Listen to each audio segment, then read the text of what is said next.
એએમસીનું અંધેરી નગર અને ગંડુ રાજા જેવું શાસન સામે આવ્યું છે, કારણ કે વટવા બાદ હવે ઓઢવમાં પણ સરકારી આવાસ ફાળવ્યા વગરના જ રહી ગયા.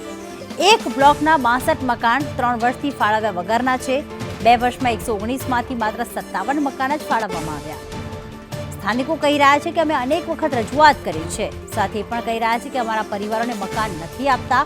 પરિવાર એક સાથે રહે એવી અપેક્ષાએ રજૂઆત કરી છે. જે પૈસા કહેશે અમે આપવા પણ તૈયાર છીએ. નહીં માત્ર વટવામાં પરંતુ ઓઢવ ખાતે પણ ઇન્દિરા આવાસ બનાવવામાં આવ્યા છે. લગભગ 3 વર્ષ જેટલો સમય જે છે તે વીતી ચૂક્યો છે, પરંતુ હજી 62 જેટલા યુનિટો એવા છે કે જે ફાળવવાના બાકી છે ને જે જ્યારે બંધ હાલતમાં પડી રહ્યા છે. મહત્વનું છે કે ઓઢવમાં જ આવાસ બનાવવામાં આવ્યા હતા અને તેને વર્ષો સુધી ફાળવવામાં ના આવ્યા અને અંતે તે ખંડેર બની ગયા હતા. અને આ જે ઇન્દિરા આવાસ છે તેમાં પણ આ જ પ્રકારની સ્થિતિ સર્જાય તો નવાય નહીં. 62 જેટલા મકાનો છે તે 3 વર્ષથી કોઈને ફાળવ્યા વગરના મૂકી રાખવામાં આવ્યા છે. સ્થાનિક એક છે તેની સાથે વાત કરીશું.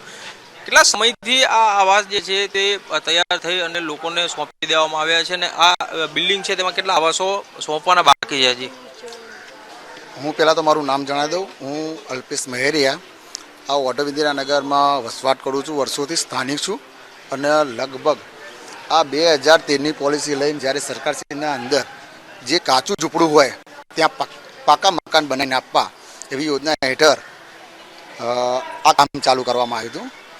અહીંના ટોટલ આવાસો 1610 બનાવેલા છે અને ડ્રો સિસ્ટમમાં 1491 મકાનોના ફાળવેલ છે. હવે વધેલા મકાન જે છે 119, એ 119 મકાનમાંથી એલિસ બ્રિજ ખાતે જે રોડના કપાતમાં આવ્યા એ 57 પરિવારો અહીંયા બાજુમાં જ આપણા રહે છે એ આવ્યા છે.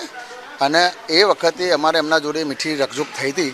એ દરમિયાન અમે કોર્પોરેશન પણ આવેદન આપ્યા હતા અને કહ્યું હતું કે ભાઈ આ જે આવાસો 19 વધ્યા છે 119, એ આવાસોની ફાળવણી પણ અમારા સ્થાનિક લોકોને મળી રહે એ હેતુસર અમે આવેદનો આપેલા છે.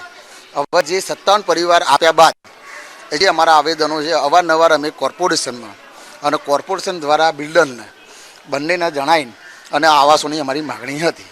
કોર્પોરેશને 3,16,000 એની રેટ કિંમત નક્કી કરી હતી. અમે એમના જોડે કહ્યું કે ભાઈ અમારા જે અધૂરા પરિવારજનો જે અત્યારે ભાડે કાં તો બીજા કોઈ વિસ્તારની અંદર રહે છે, તો અત્યારે હાલ અમારા જ વિસ્તારની અંદર અને સ્થાનિક તરીકે જ્યાં આગળ રહે છે એ લોકોનો સમાવેશ થાય અને તમારા જે તે સરકારી નીતિ નિયમ પ્રમાણે જે મકાનો બધાના પરિવાર સંકાઈ રહે, એક માળો જળવાઈ રહે, એના હેતુસર અમે માગણી કરેલ છે.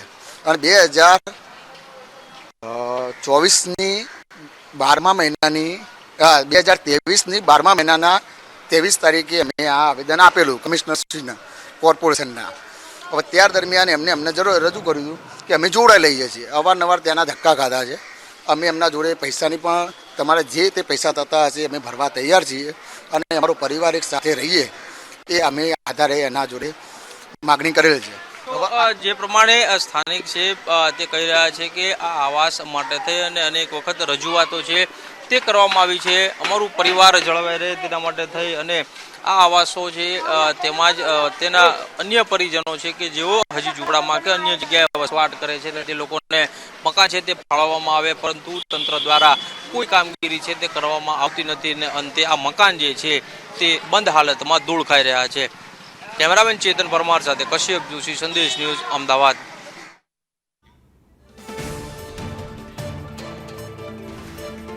તો ખાસ અમદાવાદમાં જ આજ આવાસ આપ જોઈ રહ્યા છો. ગઈકાલે અમદાવાદના વટવા વિસ્તારમાં જ એએમસી દ્વારા એક પણ આવાસ ફાળવવામાં નથી આવ્યું. 12 વર્ષ થઈ ગયા છે આવાસના નિર્માણ પામે, પરંતુ આવાસ ફાળવવામાં ન આવતા આખરે તેને તોડી પાડવાની કાર્યવાહી કરવામાં આવી.